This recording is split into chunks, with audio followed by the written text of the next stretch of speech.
Saat aku bawa ibu kandungku yang lumpuh bekerja di rumah bosku, bosku syok dan berkata, "Jangan biarkan suami dan mertuamu melihat ibumu lagi." Lalu dia menunjukkan hal YG tak pernah kupikirkan. Halo sahabat pendengar sekalian.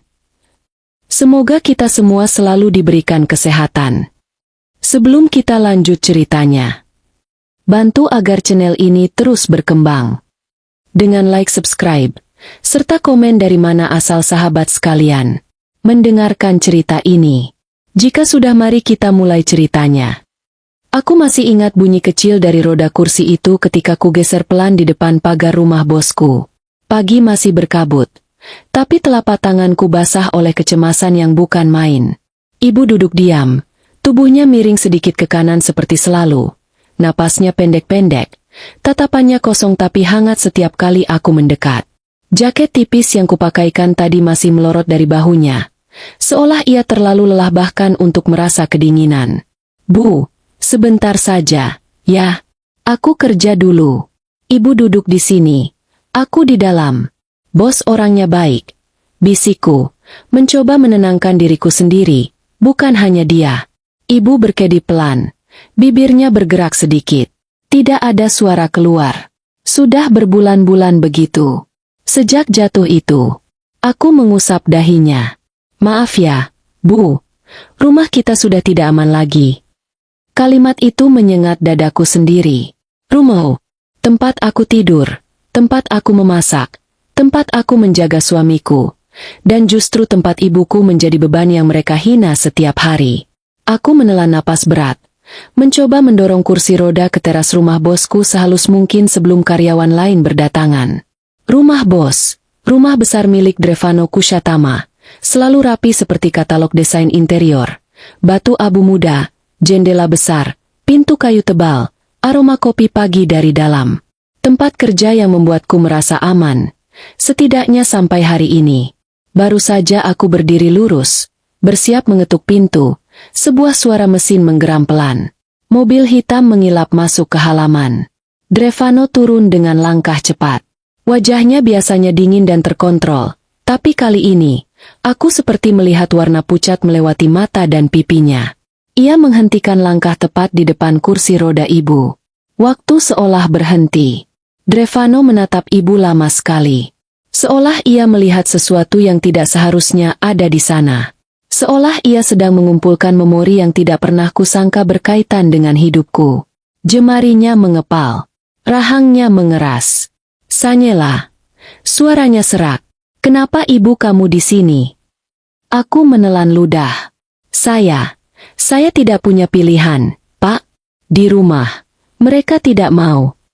Ia memotongku tanpa menatapku. Masih terpaku pada wajah ibu.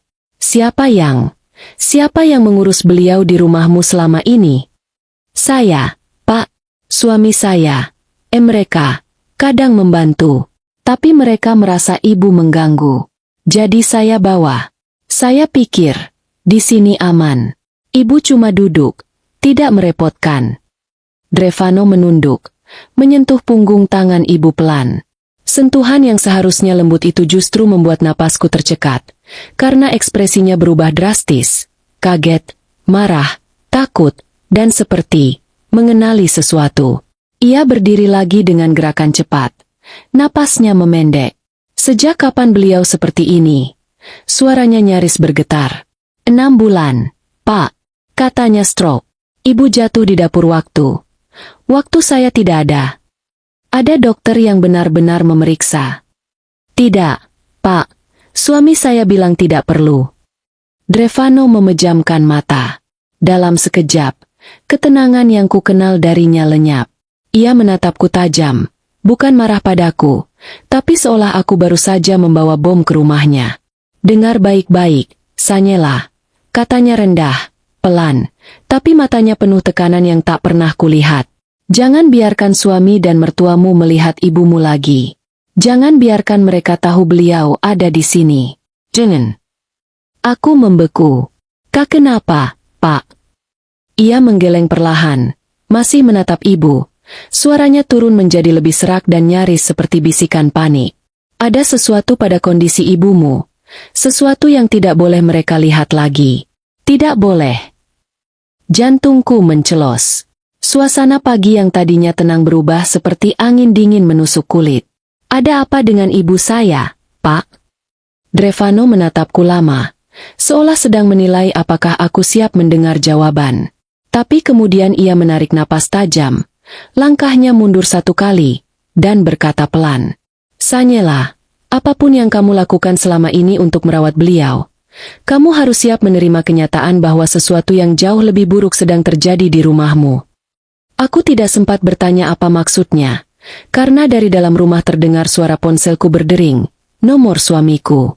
Drevano melirik ke arah suara itu, lalu kembali menatapku, dan kali ini nada suaranya sangat tegas, hampir seperti perintah. Jangan angkat, dan jangan biarkan siapapun menjemput ibumu lagi. Kita bicara setelah saya kembali dari kantor. Untuk sekarang, masuk, lindungi beliau, dari siapapun. Aku menggigil, karena cara ia mengatakannya membuatku sadar satu hal yang menakutkan. Bosku yang selalu tenang, baru saja menunjukkan ketakutan yang bahkan tidak pernah kulihat dari suamiku sendiri. Dan ketakutan itu ditujukan pada kondisi ibuku, pada apa yang mungkin terjadi padanya, pada sesuatu yang aku belum tahu, tapi sudah terlambat untuk tidak mencurigainya. Ponselku berdering lagi. Nama di layar, Gerlisto suami. Nada dering itu, di tengah tatapan tajam Drevano, terasa seperti peringatan pertama bahwa apa yang selama ini kuanggap hanya hinaan, mungkin jauh lebih gelap daripada itu. Ponselku terus bergetar di saku, seperti ingin memaksa diriku menjawab, tapi kata-kata Drevano barusan masih menggantung di udara, menahan seluruh keberanianku. Aku akhirnya mematikan suara ponsel dan mendorong kursi roda ibu masuk ruang tamu rumah bos. Tangan ibuku genggam, dingin sekali. Entah karena udara pagi atau karena rasa takutku yang ikut merembet pada dirinya. Di dalam rumah, kesunyian justru terasa lebih menusuk. Aroma kopi yang biasanya menenangkan kini seperti tidak punya tempat di paru-paruku. Aku duduk di lantai depan kursi roda ibu, menatapnya. Wajah beliau pucat, garis di sekitar bibir mengeras seperti orang yang menahan sesuatu. Nyeri, ketakutan, atau rahasia yang selama ini tak sempat ia katakan. Bu, ada sesuatu yang bos lihat, bisikku pelan, lebih kepada diriku sendiri. Sesuatu yang aku sendiri tidak mengerti. Ibu berkedip pelan. Matanya bergerak sedikit, seolah memperhatikan arah suaraku. Dan saat itu, ponselku akhirnya berhenti berdering, hanya untuk digantikan dengan dering pesan masuk yang tak kalah membuatku tegang. Kubuka secara cepat. Gerlisto, kenapa ibu kamu nggak di rumah? Jangan bilang kamu bawa lagi dia ke kota. Aku menelan napas dalam. Belum sempat ku jawab, pesan berikutnya masuk. Gerlisto, kamu dengan siapa sekarang? Hening yang tercipta setelah pesan itu membuat tengkukku dingin. Nada pesannya, bukan hanya curiga, seperti panik, seperti orang yang takut rahasianya terbongkar. Aku belum sempat mengetik apapun ketika suara pintu belakang terbuka pelan. Aku refleks menoleh, tetapi hanya Mbak Vira, pengurus dapur, yang baru datang. Bu Sani, ini teh hangatnya. Namun kalimatnya terhenti ketika melihat ibu. Wah, ini siapa ya? Saya bawa ibu saya, Mbak. Jawabku ragu. Oh, Vira tersenyum canggung. Baik, Bu. Dia pergi, tapi dari cara matanya menatap, aku tahu ia menyadari sesuatu sedang tidak biasa hari itu. Siang hari, setelah pekerjaan rumah beres, aku mendorong ibu ke dapur untuk memberinya makan dan obat. Tangan ibu sedikit gemetar ketika kusodorkan sendok bubur. Ia mencoba memegangnya tapi jatuh perlahan dari jari-jarinya seperti tidak ada tenaga. Bu, pelan-pelan, ujarku, membantunya. Saat itulah blister obat itu kulihat jelas dalam cahaya dapur. Botol kecil coklat, labelnya agak pudar. Obat yang selama ini diberikan suami dan mertua. Obat yang selalu kukira aman karena dikatakan dokter merekomendasikan. Tapi pagi tadi, tatapan Drevano begitu keras saat melihat botol itu. Aku menggelengkan kepala, mencoba mengusir kemungkinan buruk. Ini cuma obat biasa, batinku. Suami pasti tidak. Tiba-tiba suara pintu geser membuka. Drevano berdiri di sana, masih memakai kemeja kerja yang rapi, tapi wajahnya belum pulih dari ketegangan pagi tadi. Ia menatap blister obat di tanganku, lalu mendekat. "Boleh saya lihat?" tanyanya tanpa banyak basa-basi. Aku menyerahkannya. Ia memeriksa botol itu dengan kedua alis mengerut. Lalu ia mengambil ponselnya dan memfoto label obat itu, membesarkan gambarnya, menatapnya lagi. Detik berikutnya, ia mengirim foto itu ke seseorang. "Adik saya," jelasnya, tanpa menatapku. "Dokter Saraf, saya ingin konfirmasi sesuatu." Aku mengangguk. Jantungku berdebar aneh. Tak sampai semenit, ponsel Drevano berbunyi. Pesan masuk. Ia membacanya. Suaranya turun ketika bergumam pelan. "Allah." Aku menegang. "Ada apa, Pak?" Ia memperlihatkan ponselnya. Pesannya singkat. "Adik Drevano, obat ini hanya boleh diberikan untuk kasus tertentu dan dosis ketat. Salah sedikit bisa merusak saraf permanen. Kenapa pasien stroke dikasih ini?" Aku merasakan tubuhku seolah kehilangan tulang. "Tetapi, dokter yang meresepkan." "Nama dokter di resep bisa dipalsukan," potong Drevano. "Atau dokter itu tidak pernah melihat kondisi ibumu sama sekali." Aku spontan mundur setengah langkah, gemetar. "Pak, jangan bikin saya takut." Drevano menatapku lama. Kali ini tatapannya tidak hanya tajam, tapi iba, dan seperti seseorang yang menemukan sesuatu yang seharusnya tidak ia temukan. "Sanyela," ucapnya perlahan. "Obat ini tidak akan memperbaiki kondisi ibumu. Justru bisa memperburuk." Aku melirik ke arah ibu. Tubuhnya miring, tangan gemetar kecil, mata berkedip lambat. "Jangan-jangan," bisikku hampir tidak bersuara. "Ya," lanjut Drevano. Suaranya merendah. "Ada orang yang ingin ibumu tetap seperti ini, atau semakin buruk." Rasanya seperti udara di dapur tiba-tiba menyusut hingga setipis kertas. Tubuhku kaku, keringat dingin turun dari pelipis. Dan tepat saat itu, ponselku kembali bergetar. "Jairina, mertua, kamu bawa ibumu lagi, ya? Jangan coba-coba sembunyikan dia dari keluarga Mahendra. Hari ini juga bawa dia pulang." Pesan terakhir muncul pelan. Sebelum terlambat. Tanganku langsung bergetar. Karena kalimat itu, kedengarannya bukan lagi ancaman biasa. Bukan sekadar mertua yang marah. Tapi seperti seseorang yang tahu sesuatu sedang bergerak di luar rencananya. Seseorang yang takut rencananya terbongkar. Aku menatap ponsel itu. Lalu menatap ibu. Lalu menatap Drevano yang mulai memahami sesuatu jauh lebih cepat dariku. Untuk pertama kalinya dalam hidupku, aku benar-benar merasakan rumahku sendiri bukan tempat yang aman. Dan pesan itu, sebelum terlambat, menggema seperti pertanda gelap yang baru mulai membuka pintunya. Sore itu, cahaya matahari menembus kaca dapur dan memantul pada botol obat yang masih digenggam Drevano. Warnanya tampak lebih gelap dari biasanya. Dan, entah kenapa, aku merasa seperti sedang menatap sesuatu yang berhubungan langsung dengan nasib ibuku, dan mungkin nyawanya. Aku menelan ludah, mencoba mengatur napas. "Pak, obat itu sebenarnya buat apa?" Drevano tidak langsung menjawab. Ia memutari meja makan, menahan langkah, lalu berhenti di samping kursi roda ibu. Tangannya menyentuh lengan kursi itu dengan lembut. Tetapi ekspresi di wajahnya mengeras. "Aku tidak mau membuatmu panik," katanya akhirnya. "Tapi obat ini, jika digunakan pada orang yang salah, atau tanpa pengawasan ketat, bisa menyebabkan kerusakan saraf yang semakin parah. Bahkan permanen." Dadaku serasa diremas. "Tapi suami saya bilang." Drevano menatapku cepat. Matanya tajam seperti ingin menghentikan kalimat itu. "Sanya, orang yang memberi obat ini pada ibumu, tahu apa yang mereka lakukan?" Aku terdiam. Kata, "tahu," itu menancap seperti duri. "Siapa yang biasanya memberikan obat pada ibumu?" tanya Drevano lagi, lebih perlahan.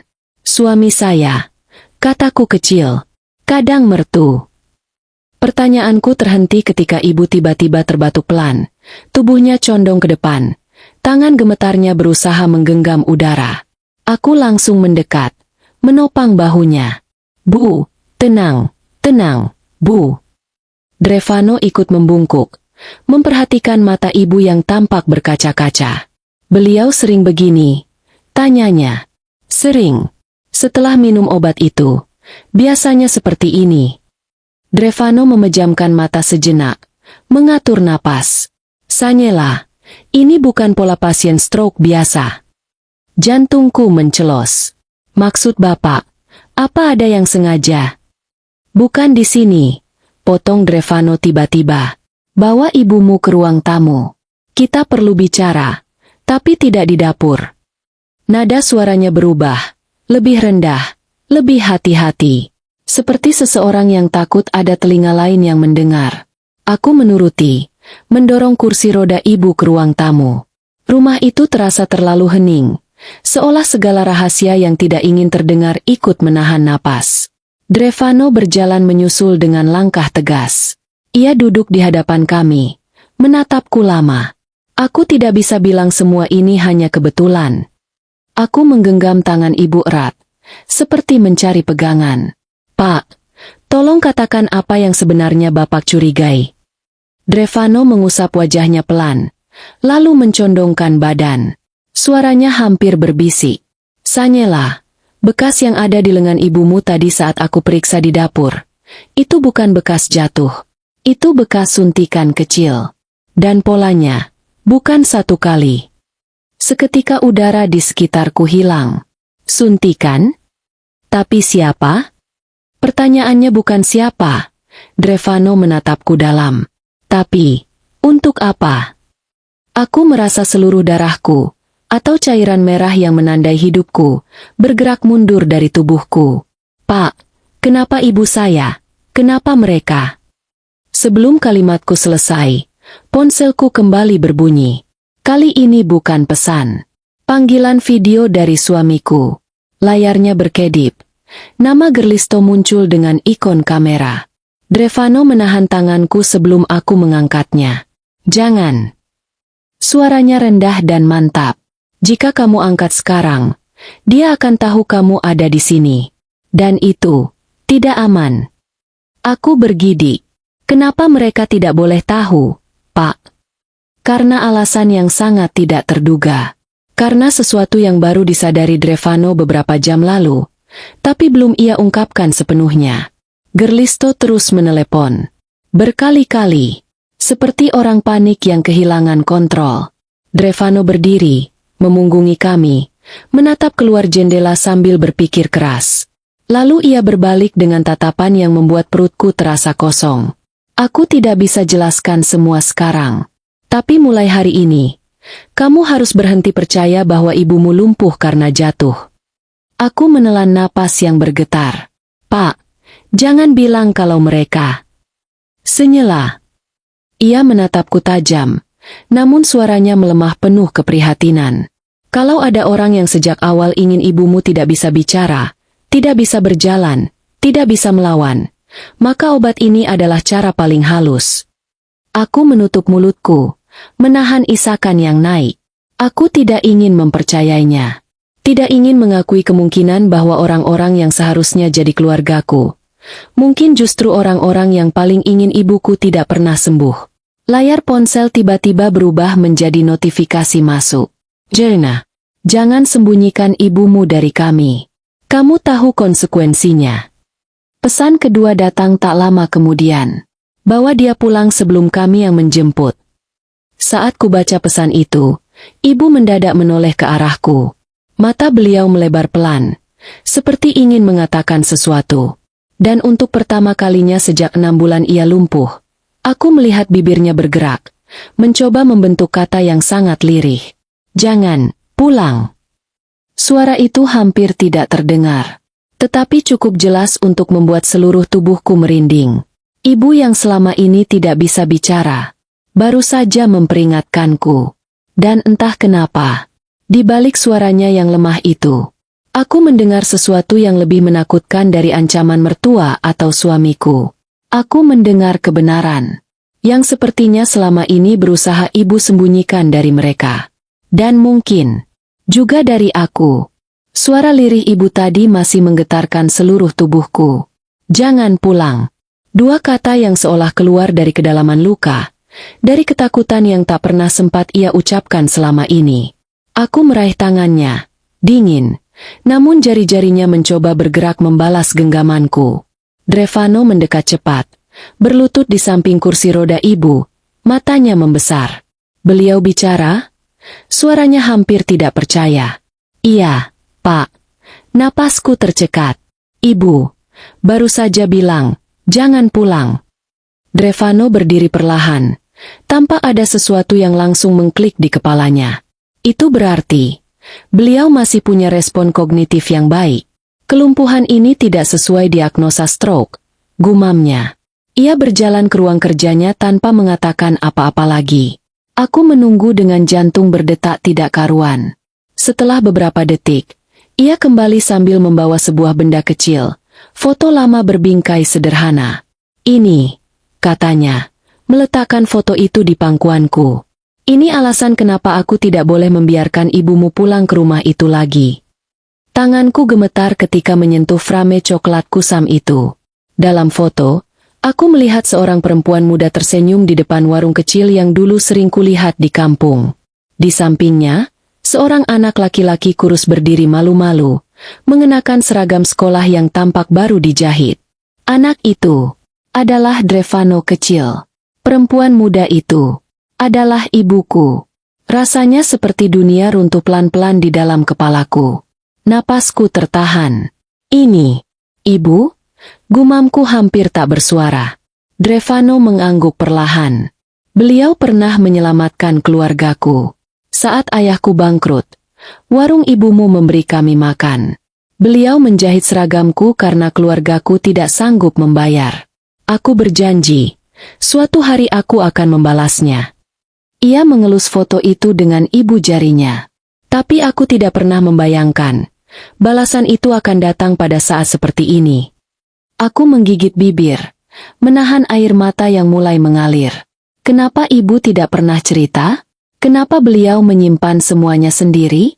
Suara notifikasi ponsel memecah keheningan. Drevano melihat layarnya. Wajahnya langsung mengeras. Adik saya membalas lagi, katanya. Ia membacakan dengan suara pelan. Adik Drevano. Cek lengan pasien.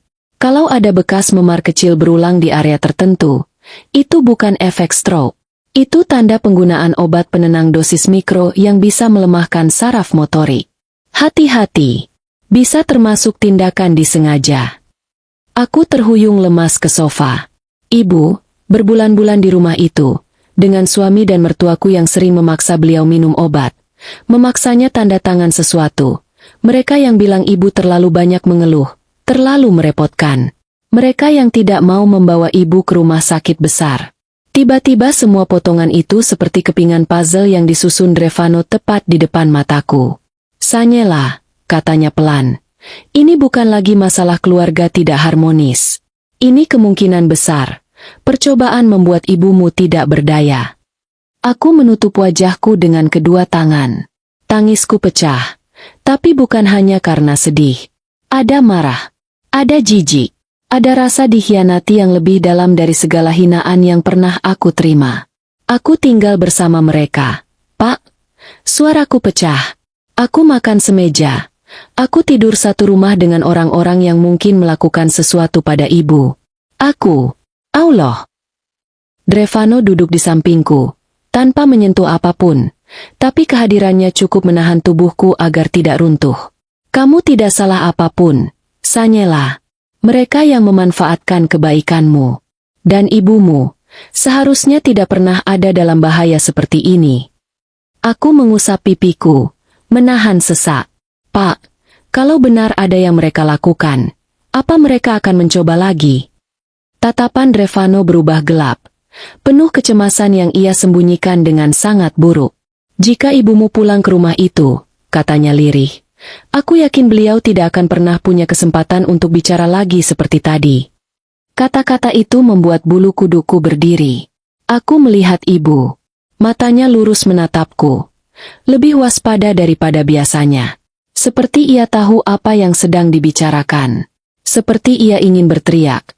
Tapi tubuhnya tidak lagi bisa. Tiba-tiba sebuah ide, atau mungkin insting paling liar, melintas di benakku.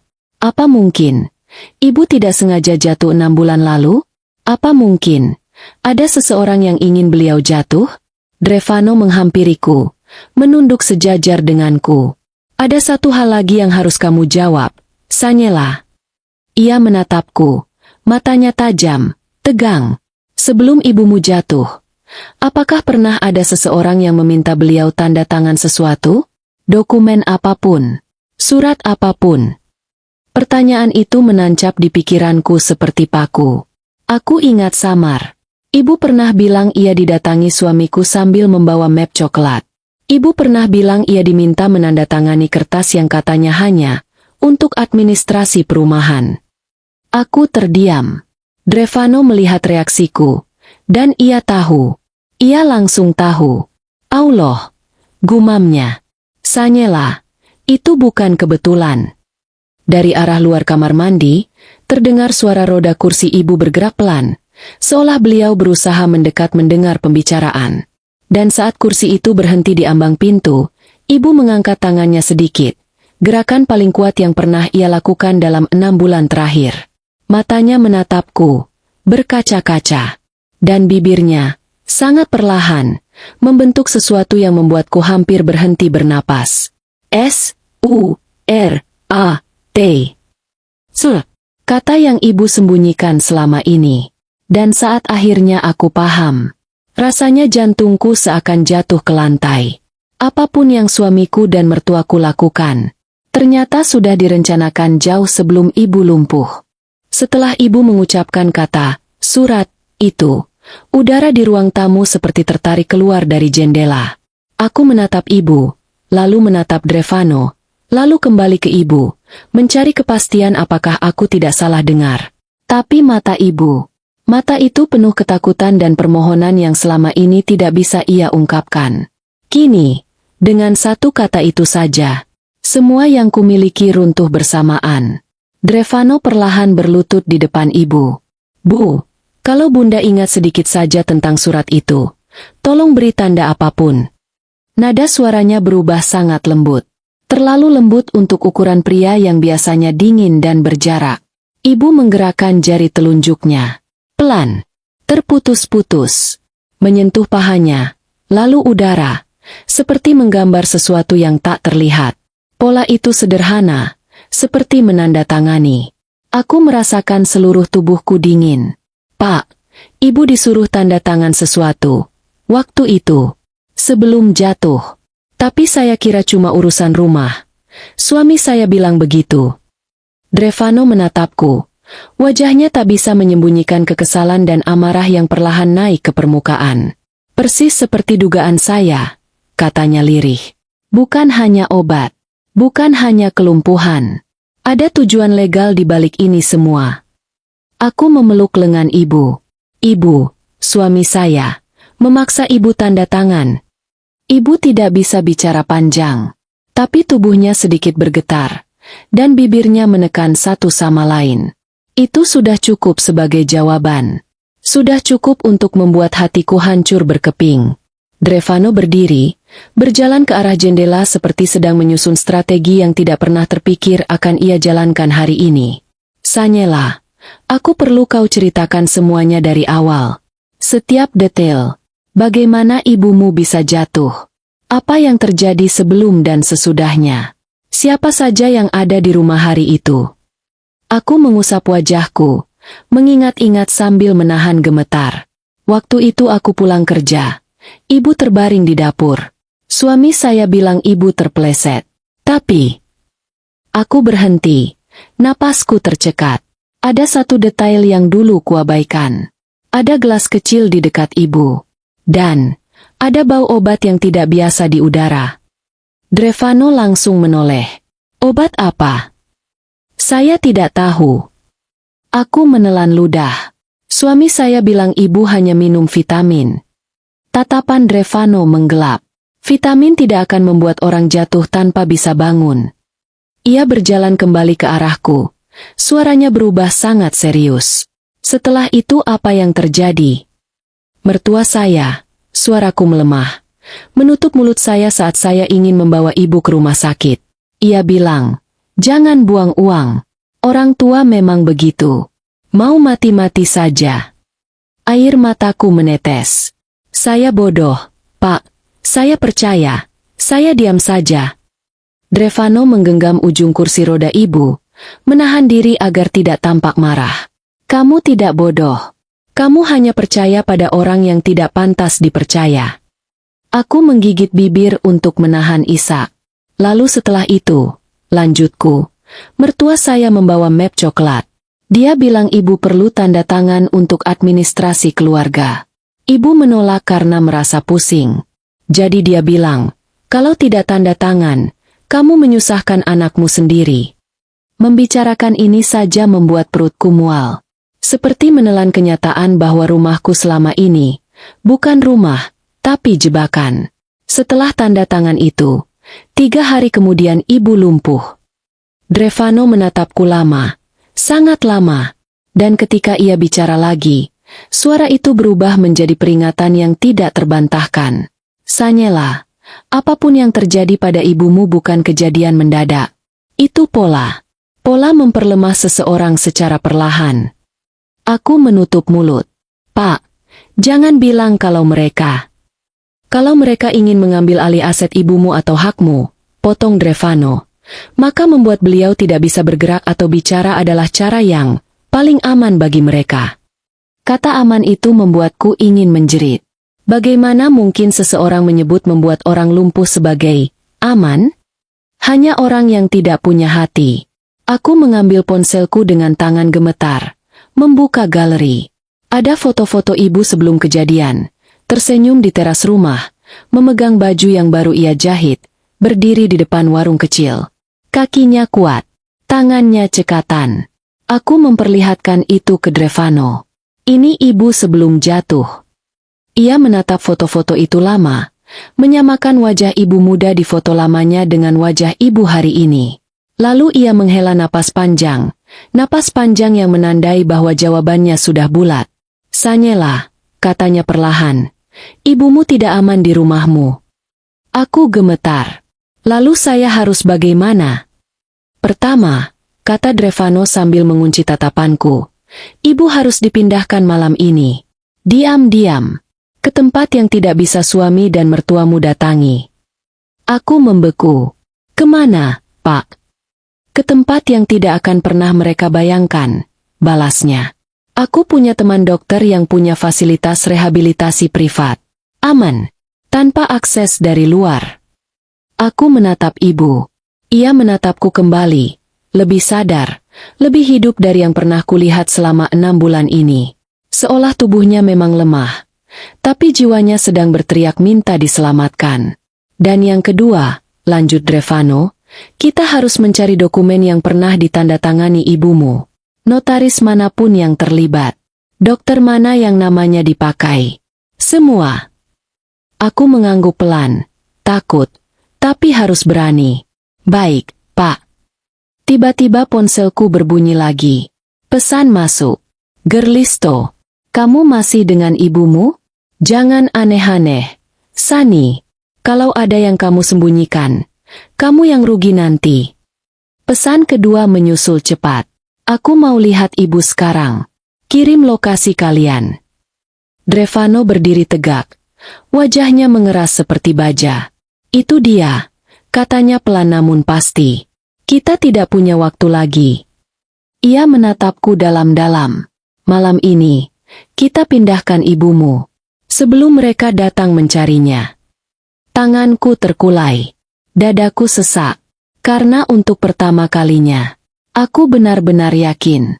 Rumah yang selalu kupertahankan selama ini. Yang kuanggap tempatku kembali. Yang kubela mati-matian demi suami. Ternyata rumah yang bisa membunuhku dan ibuku pelan-pelan. Dan malam itu, Aku harus memutuskan untuk melarikan ibu. Bukan ke rumah keluarga. Bukan ke rumah saudara. Tapi ke tempat yang hanya diketahui oleh satu orang. Orang yang tampaknya satu-satunya yang ingin melindungi kami. Drevano Kushatama. Dan entah kenapa, cara ia menatapku saat itu membuatku yakin. Ia tahu sesuatu yang jauh lebih besar dari semua ini. Sesuatu yang belum ia katakan. Sesuatu yang bisa mengubah seluruh hidupku. Malam turun lebih cepat dari biasanya. Seolah ikut menutup langit agar tidak ada mata lain yang melihat apa yang hendak kami lakukan. Angin dingin menyusup dari sela-sela pepohonan halaman rumah bos. Lampu teras diredupkan oleh Drevano sendiri. Sementara aku bersiap dengan tas kecil berisi pakaian ibu dan beberapa dokumen seadanya yang sempat kuselamatkan selama ini. Ibu duduk di kursi roda, mengenakan selimut tipis. Matanya gelisah, tapi tidak lagi kosong. Ia tahu sesuatu sedang terjadi. Sesuatu yang mungkin sudah lama ia tunggu. Kesempatan keluar dari rumah yang memenjarakannya. Drevano berdiri tak jauh, ponsel di tangan, berbicara cepat namun pelan pada seseorang. Ya, datang lewat gerbang samping. Jangan bunyikan sirine. Tidak boleh ada suara. Ya, pasien atas nama samaran. Iya, terima kasih. Ia menutup telepon. Lalu berjalan ke arahku. Ambulans kecil akan tiba 5 menit lagi. Aku mengangguk, meski kekhawatiranku tak juga reda. Pak, bagaimana kalau suami saya tiba-tiba datang? Tidak akan sempat, jawabnya tegas. Tapi kalaupun ia memaksa, kamu sudah tidak perlu membuka pintu. Mulai malam ini, kamu tidak lagi berada di bawah kendali mereka. Kata-katanya menenangkan. Dan sekaligus menakutkan. Selama ini aku hidup seperti bayangan di rumah tanggaku sendiri. Tiba-tiba diberi kebebasan. Rasanya seperti dikeluarkan dari penjara tanpa tahu arah jalan. Tiba-tiba ponselku berbunyi. Gerlisto. Sani, aku di dekat rumah bos kamu. Keluar. Aku mau lihat ibu. Jantungku berhenti sepersekian detik. Ia benar-benar datang. Drevano melihat wajahku memucat dan segera mengambil ponsel itu dari tanganku. Blokir, katanya. Tapi Pak, blokir, Sanyela, atau kamu akan kehilangan ibu malam ini. Tangan gemetarku menekan tombol blokir. Layar ponsel redup. Rasanya seperti memutus napas terakhir dari seseorang yang dulu kusebut suami. Tapi anehnya, aku merasa lebih lega daripada menyesal. Lampu mobil muncul dari kejauhan. Ambulans kecil berwarna putih tanpa logo rumah sakit. Tidak mencolok. Datang pelan lewat gerbang samping seperti instruksi Drevano. 2 petugas turun, mengenakan seragam sederhana. Senyela? Tanya salah satu dari mereka. Aku mengangguk. Ini ibu saya. Tolong jaga beliau. Mereka memeriksa Liriam sebentar, menyesuaikan sabuk kursi roda, lalu mengangkatnya perlahan ke atas tandu. Ibu memandangku dengan mata basah, entah takut, entah lega. Drevano berdiri di samping, memberi instruksi singkat. Nama samaran sudah disiapkan. Tidak ada catatan keluarga. Tidak boleh ada pengunjung tanpa kode verifikasi. Mereka mengangguk patuh. Aku menggenggam tangan ibu sebelum mereka mendorong tandu masuk ke ambulans. Bu, maafkan aku. Aku terlambat mengerti. Tapi malam ini, aku bawa ibu pergi ke tempat yang aman. Aku janji, aku tidak akan membiarkan mereka menyentuh ibu lagi. Air mata ibu jatuh. Bibirnya bergerak kecil. Hati, hati. Hanya 2 kata, tapi cukup untuk membuatku menahan isak dengan tangan gemetar. Ambulans menutup pintunya. Mesin menyala pelan. Dan tepat pada detik itu, pesan masuk ke ponselku yang lain. Ponsel kerja. Jelna, kalian kira kami tidak tahu? Jangan macam-macam. Sani, ibumu milik keluarga Mahendra sekarang. Kata milik membuat darahku, atau cairan merahku, membeku di tempat. Pak, suaraku bergetar. Mereka tahu ibu tidak di rumah. Drevano menatap layar itu, dan sorot matanya berubah menjadi sesuatu yang belum pernah kulihat. Kemarahan dingin yang nyaris membunuh. Ini makin jelas, katanya datar. Mereka tidak mencari ibu untuk dirawat. Mereka mencari ibu, karena ibu tidak boleh keluar dari kendali mereka. Ambulans bergerak perlahan menuju gerbang belakang. Tiba-tiba, klakson mobil keras terdengar di depan rumah. Aku dan Drevano saling menatap. Suara berlanjut, keras, panjang, memaksa. Drevano berjalan ke jendela, mengintip dari balik tirai. Wajahnya mengeras. "Suamimu," katanya pelan. "Dia mencari ibu." Jantungku melompat. "Pak, bagaimana kalau dia masuk?" Drevano berbalik, menatapku dengan ketenangan yang memotong kepanikan. "Dia tidak akan masuk. Rumah ini punya sistem keamanan. Dan kamu tidak akan membuka pintu." Ia menyentuh bahuku. "Ibumu sudah di jalan menuju tempat aman. Fokus kita sekarang. Jangan sampai dia tahu kemana ibumu pergi." Klakson berhenti. Diganti suara langkah kaki di paving depan rumah bos. Gerlisto berjalan mondar-mandir. Terdengar dari dalam. Ia memanggil namaku. "Sanyela, keluar. Aku tahu ibu kamu di dalam." Suaranya menggema, penuh keterpaksaan dan ketakutan yang tidak pernah ia tunjukkan di rumah. Drevano menutup tirai. "Diam." Aku menggenggam mulutku dengan tangan agar tidak terdengar menangis. Setiap langkah suamiku di halaman seperti bunyi palu menghantam dadaku. Aku cuma butuh lihat ibu. Cuma sebentar. Ada getaran putus asa di suaranya. Bukan khawatir, tapi panik. Panik karena rencananya bergeser. Tiba-tiba langkahnya berhenti. Ia mengeluarkan ponsel, menelepon seseorang. Dari balik kaca, samar-samar terdengar kalimatnya. "Kita kena, MA." Ibu itu dibawa keluar. Kalau dia ngomong, semua selesai. Tubuhku melemas. Mulutku terbuka tanpa suara. Ia tahu ibu bisa membongkar sesuatu. Drevano menatapku tajam, dan tanpa perlu berkata apa-apa, aku langsung mengerti. Apapun yang mereka lakukan pada ibu, bukan sekadar kelalaian, bukan sekadar ketidaksengajaan. Ini bagian dari rencana. Rencana yang baru setengahnya terungkap. Dan ibu adalah pusat dari semuanya. Tiba-tiba ponsel Drevano berbunyi. Ia menjawab cepat. "Halo." Suara dari seberang terdengar jelas hingga aku bisa mendengarnya. Pasien sudah tiba di fasilitas. Kondisi stabil. Tapi kami menemukan sesuatu di pemeriksaan awal. Drevano mengerutkan dahi. "Apa?" "Bekas paparan obat tertentu, bukan obat stroke. Ini obat yang jika diberikan berulang, bisa melemahkan saraf motorik secara perlahan. Sangat khas pola penyalahgunaan dosis mikro." Aku menutup mulutku, menahan jeritan. Drevano memejamkan mata, mengatur napas, lalu bertanya pelan. "Seberapa lama ibu ini mendapatkannya?" Dilihat dari pola kerusakan, kira-kira berbulan-bulan. Petugas berhenti sebentar, lalu menambahkan. "Dan, sejujurnya, pola ini sangat jarang terjadi secara tidak sengaja." Tubuhku bergetar sampai lututku nyaris tak bisa menahan berat badanku sendiri. Aku menatap Drevano, berharap ia akan mengatakan aku salah dengar. Bahwa semua ini hanya salah paham. Hanya kebetulan. Tapi ia hanya menatapku lama. Dengan mata yang mengandung kebenaran pahit itu. "Sanyela." Suaranya hampir tak terdengar. "Ibumu tidak lumpuh karena jatuh." Aku mundur selangkah. Dia dilumpuhkan. Dan pada detik itu juga, suara langkah Gerlisto di luar menghilang, digantikan sunyi yang membuat bulu kuduku bangkit. Sunyi yang berubah menjadi firasat, bahwa rencana mereka tidak berhenti hanya pada ibu. Bahwa setelah ini, aku mungkin menjadi target berikutnya.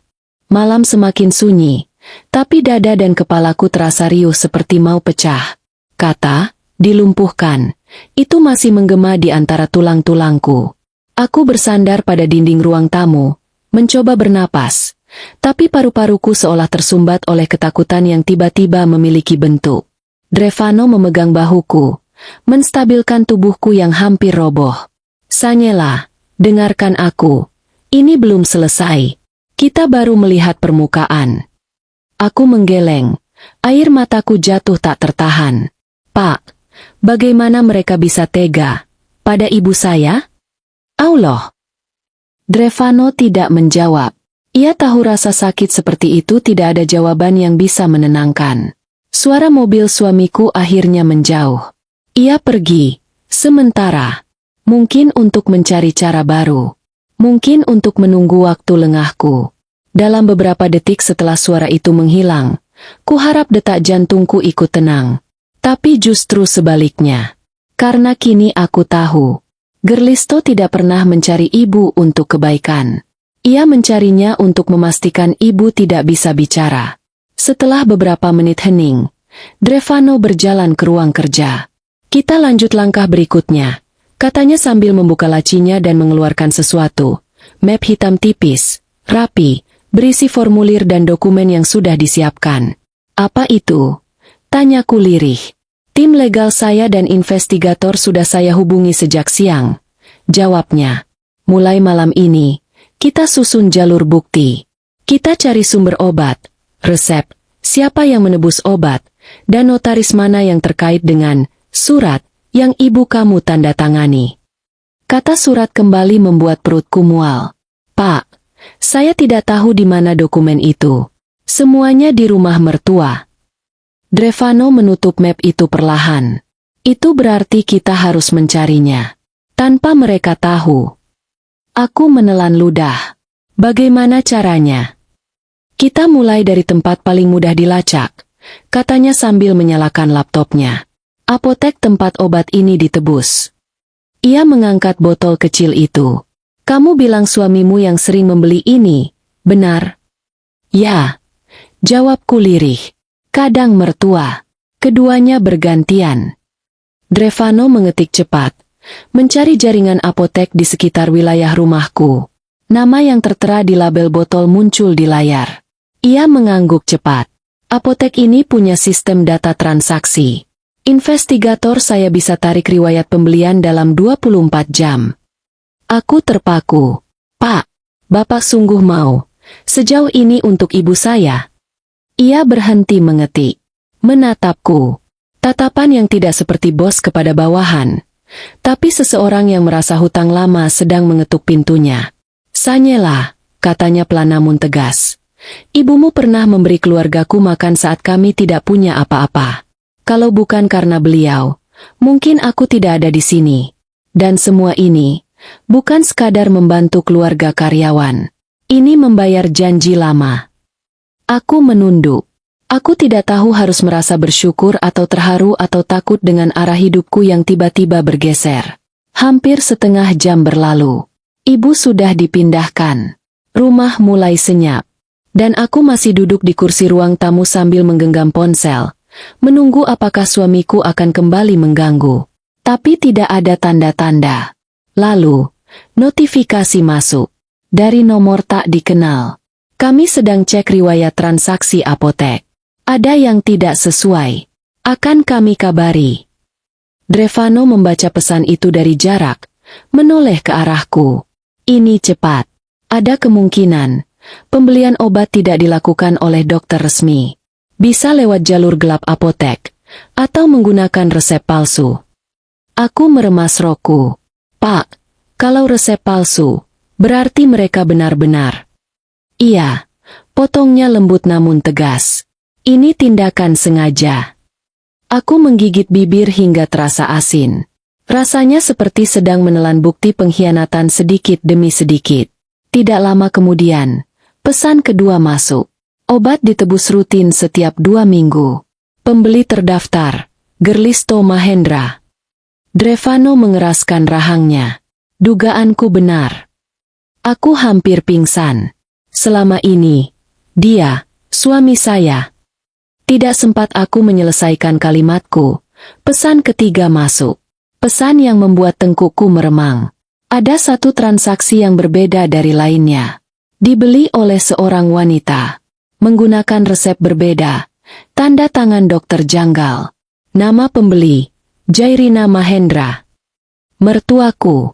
Aku menutup mulut. Pak. Allah. Jadi mereka berdua. Drevano mengambil ponselnya, menelepon seseorang. Suaranya berubah tajam, profesional, seperti sedang menyiapkan perang. Tarik informasi dokter. Cek legalitas resep. Cari notaris yang pernah menangani dokumen atas nama Liriam Santiara. Ia mematikan telepon. Sanyela, katanya sambil duduk di hadapanku. Dengan bukti ini saja, sudah cukup untuk membuka penyelidikan. Tapi kita belum cukup puas sampai tahu satu hal lagi. Apa? Tanyaku lirih. Surat yang ibumu tanda tangani. Aku menutup mata, berusaha mengingat. Saya cuma lihat dari jauh. Map coklat. Mertua saya bilang itu untuk administrasi keluarga. Suami saya bilang untuk menjaga rumah warisan ayah saya. Warisan. Drevano langsung menajamkan tatapannya. Rumah kontrakan peninggalan ayahmu. Iya. Rumah itu sudah atas nama siapa sekarang? Aku terpaku. Nama saya. Tapi suami saya pernah memaksa meminta surat kuasa. Saya tidak mau tanda tangan. Dan mereka beralih ke ibumu, gumamnya, sambil memijat pelipis. Karena beliau lebih mudah ditekan. Tepat saat itu, ponselku bergetar. Nomor ibuku, yang sudah dititipkan ke petugas klinik. Dengan tangan bergetar, aku mengangkatnya. Bu? Suara wanita lain terdengar. Bukan ibu. Bu Sanyela, saya perawat jaga. Ibu Anda sudah kami stabilkan. Tapi kami menemukan sesuatu lagi.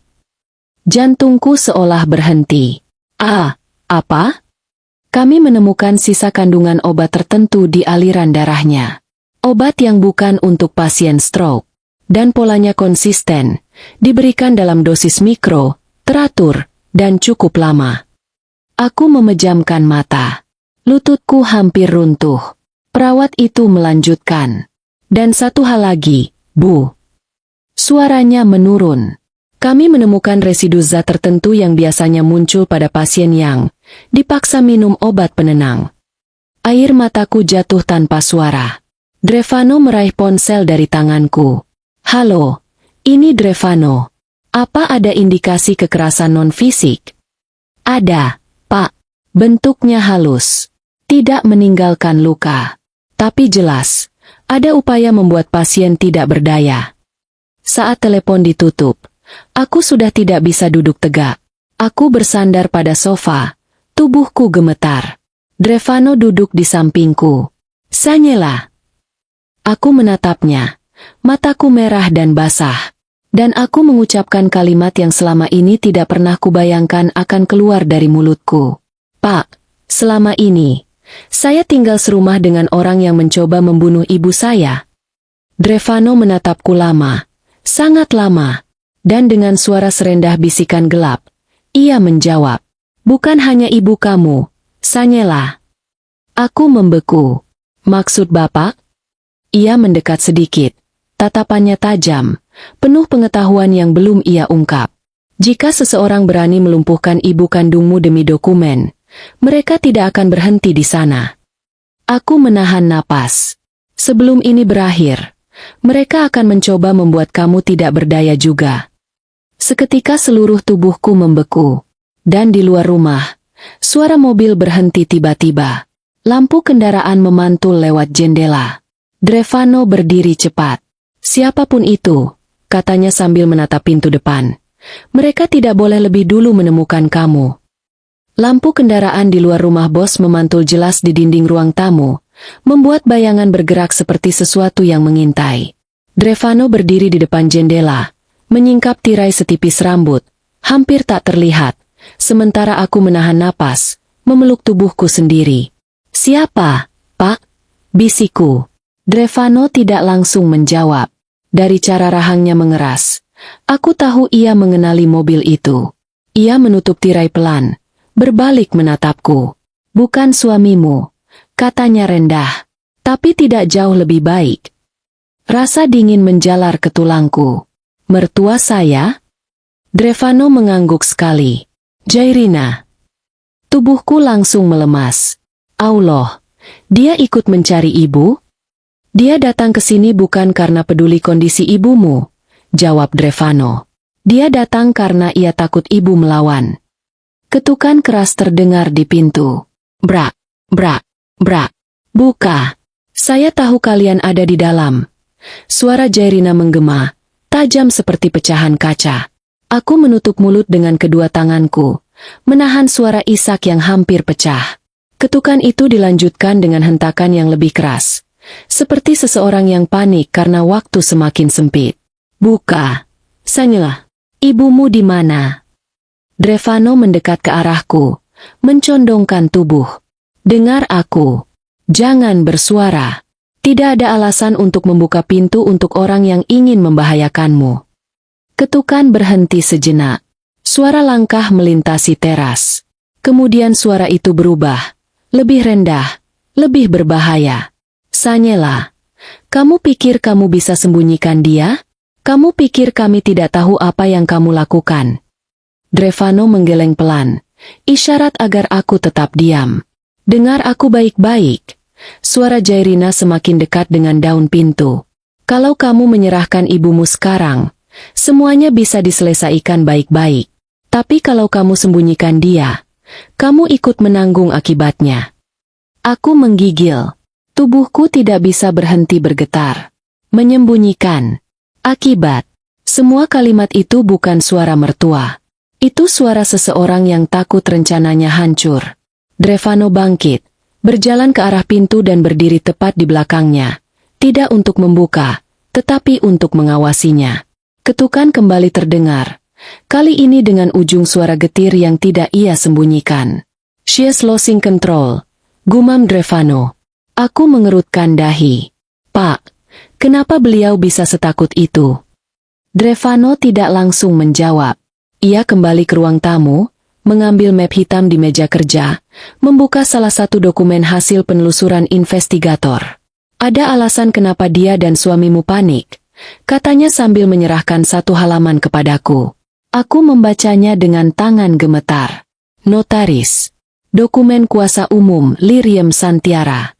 Penerima hak, Gerlisto Mahendra. Status, ditandatangani dalam kondisi, tidak dapat hadir langsung. Saksi, Jairina Mahendra. Aku hampir menjatuhkan kertas itu. Tidak mungkin. Ini bohong, Pak. Ibu tidak pernah setuju. Ya, sahut Drevano. Dan notarislah yang ingin kami temui berikutnya. Aku menatapnya sambil mencoba bernapas. Dokumen ini, lanjutnya, memberikan suamimu kuasa penuh atas aset ibumu jika beliau dianggap tidak mampu mengambil keputusan. Kondisi lumpuh adalah alasan paling aman bagi mereka untuk memakai kuasa itu. Mataku panas. Air mata kembali mengalir tanpa bisa kutahan. Jadi mereka sengaja membuat ibu tidak bisa bicara agar dokumen ini sah? Drevano menatapku dalam, dan tatapan itu menjawab semuanya tanpa perlu kata. Ya, amat mungkin. Terlalu mungkin. Tiba-tiba pintu depan digedor lebih keras lagi. Sanyela. Aku hitung sampai 3. Aku menutup telinga. Tubuhku gemetar hebat. Suara Jairina berubah menjadi jeritan panik. Kalau ibumu buka mulut, selesai hidup kami. Buka pintunya. Perkataannya memotong napasku. Ia baru saja mengakui ketakutannya. Ia baru saja mengonfirmasi sesuatu yang tidak sengaja ia bocorkan. Drevano menatap pintu itu dengan ekspresi berubah. Bukan sekadar marah, tapi seperti seseorang yang menemukan bukti tak sengaja dari pelaku kejahatan. Ini bagus, katanya pelan. Apa yang bagus, Pak? Aku setengah berteriak dalam tangis. Ketakutan mereka. Jawabnya. Dengan panik seperti itu, mereka akan membuat lebih banyak kesalahan. Dan setiap kesalahan adalah bukti. Ia mengambil ponselnya, menekan tombol cepat. Halo? Ya. Siapkan tim untuk mendatangi notaris ini. Besok pagi. Jairina masih menggedor pintu. Buka. Aku tahu kamu di dalam. Drevano mendekat ke arahku dan berkata pelan. Sanya. Mereka sudah menunjukkan kartu mereka. Sekarang, giliran kita. Aku menatapnya. Tidak yakin aku siap menghadapi apapun. Tapi sebelum aku sempat bertanya, suara Jairina mendadak terdiam. Sini. Matiku serasa berhenti. Kemudian, terdengar bunyi dering ponsel dari luar. Jairina menjawab. Suaranya bergetar marah. Halo. Hening sejenak. Dan kemudian, dengan suara yang lebih kecil, lebih takut. Apa? Dia. Dibawa kemana? Drevano dan aku saling memandang. Jairina berbisik panik. Suaranya pecah. Tidak mungkin. Kalau dia sembuh, kalau dia bicara, kita habis. Langkahnya menjauh. Tergesa. Tak lagi mengetuk pintu. Dan mobilnya akhirnya mundur pelan. Lalu melaju cepat meninggalkan rumah bos. Aku menatap Drevano. Napasku terputus-putus. Pak, apa maksudnya? Jika ibu bicara, kita habis. Drevano menatapku lama. Artinya, katanya pelan, kita semakin dekat dengan kebenaran. Ia membuka map hitam itu, menunjukkan gambar salah satu dokumen yang di-scan. Tahap berikutnya, lanjutnya, kita temukan dokter yang namanya dipakai di resep. Dan notaris yang sahkan tanda tangan palsu ibumu. Aku mengangguk. Masih sulit menerima kenyataan. Namun sebelum aku sempat menenangkan napas, ponsel Drevano bergetar. Ia melihat layarnya, dan wajahnya berubah serius. Ini dari investigator. Ia mengangkat telepon. Halo. Suaranya hening beberapa detik. Ya, kirim fotonya. Pesan masuk seketika. Drevano membukanya. Dan ketika ia memperlihatkan gambar itu padaku, lututku serasa tak mampu menopang tubuhku lagi. Foto itu menampilkan suamiku dan mertuaku sedang duduk bersama seorang dokter pria di apotek yang sama dari mana obat itu dibeli. Dan di meja, dalam foto itu, terlihat jelas botol obat yang sama dengan label nama ibu. Drevano menatapku dan berkata pelan, namun tegas seperti pisau. Kita menemukan orang yang membuat resep ibu kamu. Aku menutup mulut, tetapi suara isak pecah juga.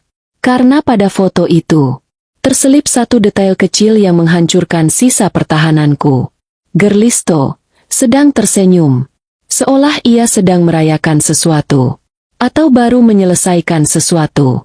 Pandanganku buram oleh air mata yang tak henti jatuh.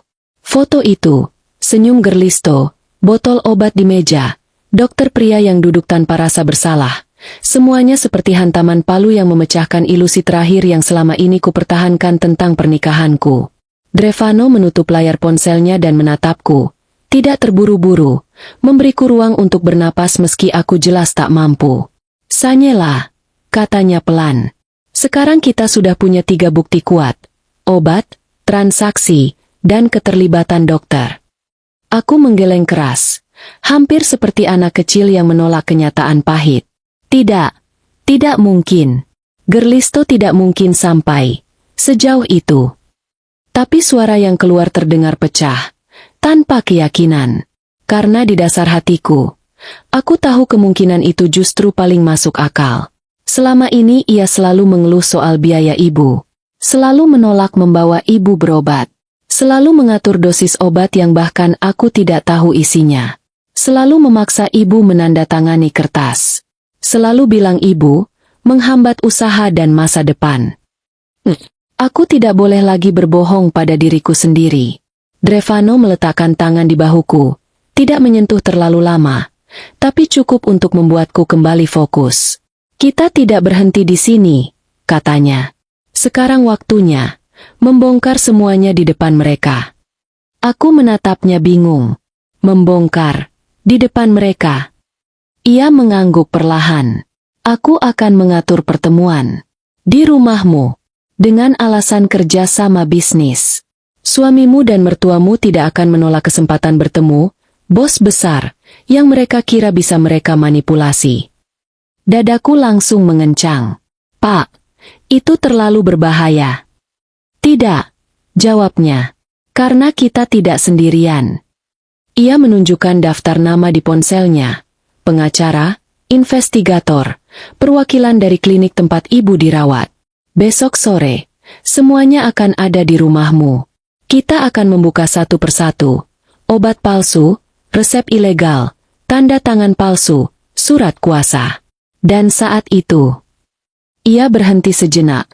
Tatapan matanya mengeras. Suamimu dan mertuamu tidak akan punya jalan keluar. Aku menelan ludah. Napasku masih tidak stabil. Pak, tapi ibu? Bagaimana kalau mereka cari ibu? Drevano duduk kembali, menatapku tanpa ragu. Fasilitas tempat ibumu dirawat dijaga ketat. Tidak ada yang bisa masuk tanpa kode dan identifikasi. Bahkan aku pun tidak bisa masuk tanpa izin. Aku mengangguk pelan, sedikit lega. Tapi tidak lama, tubuhku kembali menegang. Sebab suara ponselku berbunyi. Nomor tidak dikenal. Kami tahu ibu tidak di rumah. Kami akan menemukannya. Aku langsung memucat. Pak, mereka mulai mencari ibu. Drevano mengambil ponsel itu dari tanganku, mengetik sesuatu, lalu memblokir nomor itu. Kita tahu mereka panik. Itu justru yang kita butuhkan. Aku memandangnya bingung. Pak, kenapa panik mereka bisa membantu? Karena jawaban yang keluar dari mulutnya membuatku merinding. Orang yang panik akan membuat kesalahan. Dan kesalahan mereka adalah bukti paling kuat.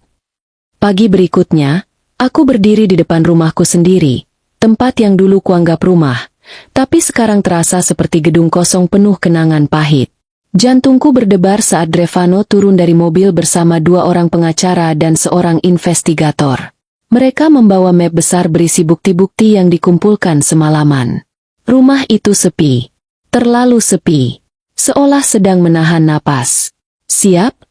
Tanya Drevano. Aku mengangguk. Meski tubuhku gemetar. Kami masuk. Ruang tamu masih sama. Kursi lama. Meja kaca. Foto pernikahan yang terpajang miring. Hanya saja kali ini, semua terasa seperti panggung menunggu pertunjukan. Tidak lama, pintu terbuka tiba-tiba. Gerlisto masuk dengan wajah dibuat-buat tenang, mengenakan baju terbaiknya seolah hendak bertemu klien investor besar. Di belakangnya, Jairina masuk dengan senyum tipis dan mata penuh perhitungan. Sani, kamu di sini rupanya. Saya dengar bos kamu mau bahas kerja sama bisnis. Oh tentu saja, kami siap. Suara-suara itu terdengar palsu seperti plastik yang mudah sobek. Namun, yang membuatku hampir mual adalah, mereka tidak menanyakan kabar ibu. Tidak sekalipun menyebutnya. Seolah ibu bukan manusia.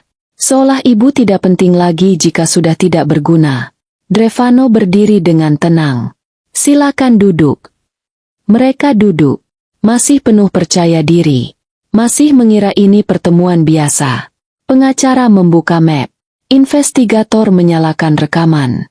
Dan suara dari pengeras ponsel terdengar jelas memenuhi ruangan. Obat ini bisa melemahkan saraf kalau digunakan pada pasien yang salah. Siapa dokter yang nulis resep seperti ini? Suaranya adalah rekaman balasan adik Drevano kemarin. Ekspresi Gerlisto langsung berubah. Jairina menegang, tapi mencoba tetap tersenyum. Loh, itu, obat ibu kan untuk stroke? Bukannya dokter yang kasih. Drevano menatap mereka tanpa emosi. Dokter mana?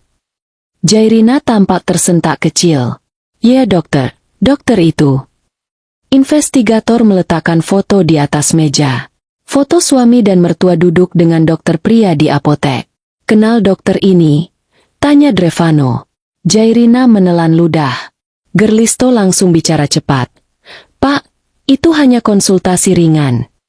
Pengacara meletakkan dokumen kedua. Resep obat dengan tanda tangan dokter berbeda dari tanda tangan asli. Apa kalian mau jelaskan kenapa resepnya palsu? Tanya investigator. Gerlisto mulai berkeringat. Itu pasti kesalahan apotek. Foto ketiga dijatuhkan. Surat kuasa. Nama ibu. Tanda tangan palsu. Saksi. Jairina. Penerima kuasa. Gerlisto. Jairina langsung pucat pasi seperti kehilangan warna hidupnya. Gerlisto mencoba mengambil kertas itu, tetapi pengacara menahannya. Ada rekaman lain, kata Drevano tenang. Ia menekan tombol. Suara Gerlisto sendiri terdengar melalui rekaman panggilan, rekaman yang tidak pernah ia tahu diambil. Kalau ibunya cepat mati, warisan dan rumah itu bersih di tangan kita. Aku menutup mulut, menahan air mata dan rasa mual bercampur marah. Jairina berdiri gemetar. Kamu rekam. Drevano menatap mereka berdua. Tidak perlu rekaman saya. Ini rekaman pembicaraan suami Anda dengan rekannya sendiri. Gerlisto berdiri. Panik.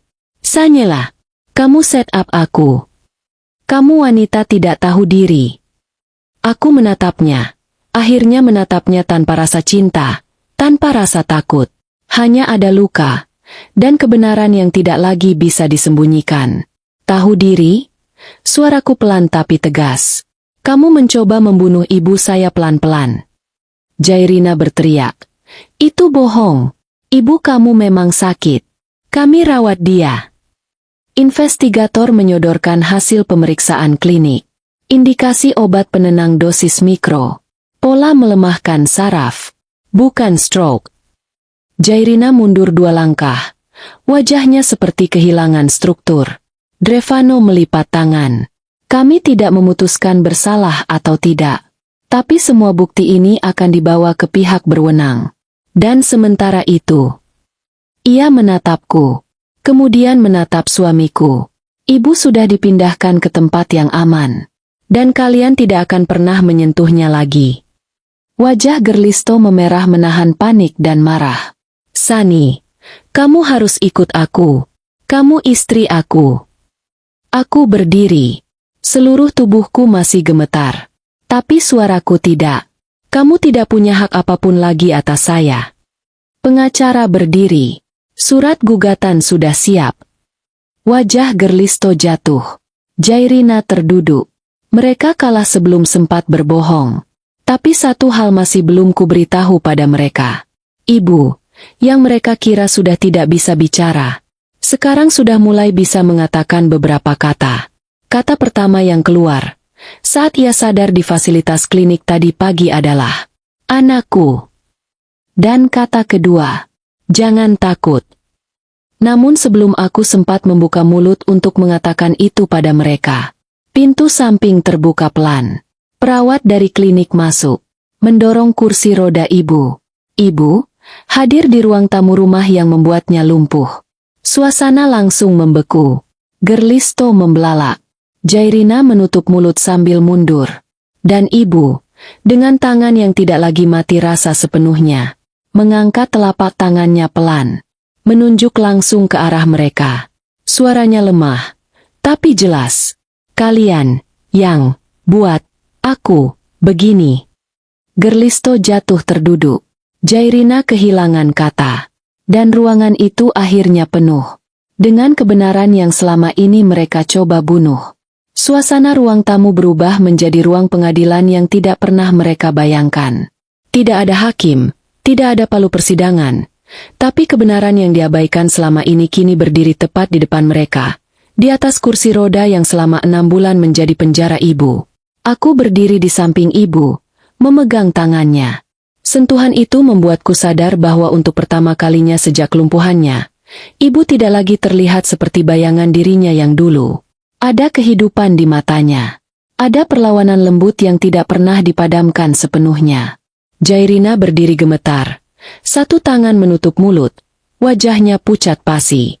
Gerlisto hanya mampu memandang ibu seperti melihat hantu masa lalu yang datang untuk menagih dosa. Bu, ibu, dengar dulu. Gerlisto gagap, mencoba mendekat. Kami cuma... Ibu mengangkat telapak tangannya sedikit. Gerakan kecil, tapi cukup untuk menghentikan langkahnya. Di mata ibu, tidak ada amarah menggelegak. Justru ada luka yang begitu dalam. Luka yang hanya bisa ditanggung ibu yang terlalu lama diam. Kata berikutnya keluar perlahan, terpotong-potong. Tapi setiap suku katanya menampar keras. Aku... tidak, tanda, tangan. Tubuh Gerlisto melemas. Jairina terhuyung. Kursi hampir jatuh menimpanya. Pengacara Drevano maju, menempatkan dokumen di atas meja. Bu Liriem menyatakan tidak pernah menandatangani surat kuasa ini. Dengan demikian, dokumen ini tidak sah secara hukum. Jairina langsung berseru. Suara parau seperti ranting patah. Itu bohong. Dia tanda tangan. Aku lihat. Drevano mengangkat alis, memandangnya tak terpengaruh. Jika benar ibu menandatangani, kenapa tanda tangan tidak cocok dengan sampel? Kenapa tinta yang digunakan tidak sesuai tanggal yang tertera? Kenapa notaris mencatat ibu dalam kondisi tidak dapat hadir, padahal kalian bersaksi sebaliknya? Jairina terpaku. Bibirnya bergerak tanpa suara. Gerlisto mencoba bangkit, menyapu kertas-kertas itu dari meja. Kalian menjebak saya. Semua ini fitnah. Istri saya ini, dia sudah terpengaruh kalian. Aku menatapnya, yang dulu kusebut suamiku. Seseorang yang pernah aku percaya untuk melindungi ibu. Kata-kata keluar dari mulutku, perlahan, tapi mengiris. Kamu tidak perlu dijebak, Gerli. Kamu menjebak dirimu sendiri. Ia menghentikan gerakannya. Sorot matanya berubah seperti hewan yang tertangkap di sudut ruangan. Investigator berdiri, menyodorkan foto-foto dari apotek. Anda tertangkap kamera CCTV menebus obat berbahaya dalam jangka waktu panjang. Resep palsu. Transaksi ilegal. Hubungan dengan dokter yang tidak memiliki izin praktik untuk pasien ini. Gerlisto menatap foto-foto itu dengan mata membesar. Mulutnya terbuka tapi tak ada suara. Tidak, katanya akhirnya, nyaris seperti anak kecil ketakutan. Tidak, saya cuma ingin ibu saya tidak bisa melawan. Potongku. Cuma ingin membuatnya terlihat tidak waras agar bisa mengambil rumah ayah saya. Cuma ingin memastikan saya tidak bisa membangkang. Gerlisto menutup wajah dengan kedua tangannya. Jairina menatapku dengan mata membara, tapi bibirnya bergetar karena tidak bisa lagi menyangkal. Drevano akhirnya bicara. Tenang, tegas, mengunci semua ruang untuk berkelit. Apapun alasan kalian, kalian telah membuat orang yang tidak bersalah menderita dengan cara paling pengecut.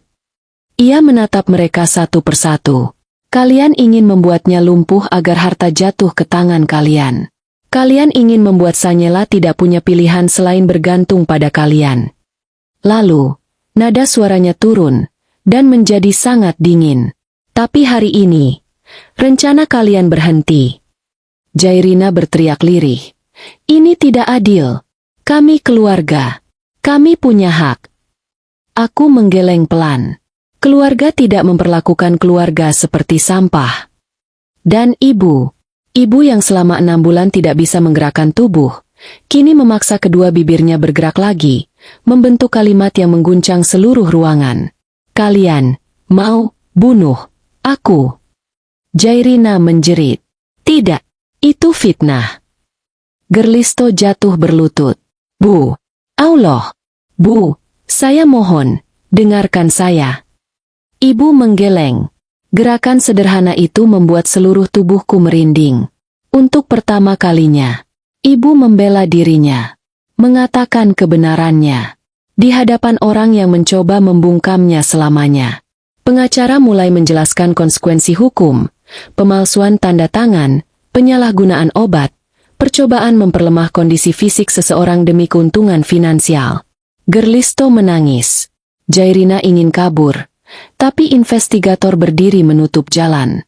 Aku memperhatikan semuanya dengan tubuh lemas, tapi jiwaku berdiri tegak. Karena sesuatu di dalam diriku akhirnya pecah, bukan menjadi hancur, tapi menjadi utuh. Aku bukan wanita bodoh yang bisa diperintah. Aku bukan istri yang bisa dimanfaatkan. Aku bukan anak yang bisa diperlemah. Dan ibu akhirnya bebas. Drevano menoleh kepadaku. Sekarang semuanya sudah jelas. Langkah berikutnya adalah proses hukum dan pembatalan semua dokumen. Kamu siap? Aku mengangguk. Air mata mengalir tapi tanpa ketakutan. Saya siap, Pak.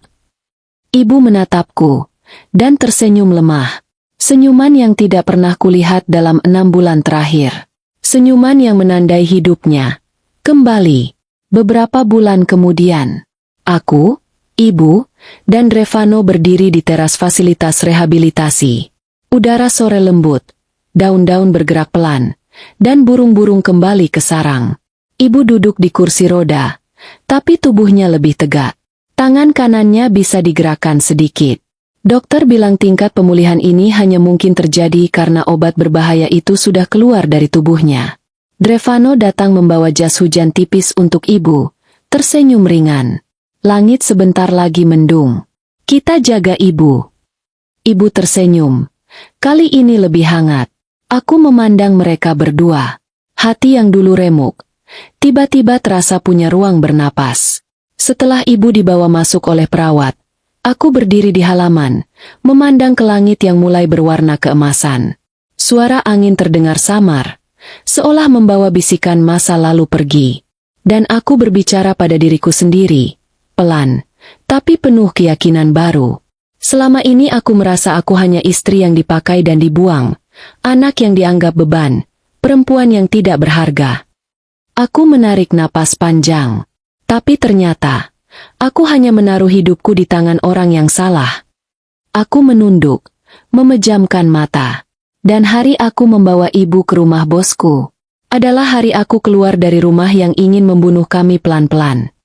Saat aku membuka mata, Drevano berdiri tak jauh, menatapku dengan sorot mata yang berbeda, lebih lembut, lebih mengenal. Dan untuk pertama kalinya, aku tersenyum kembali.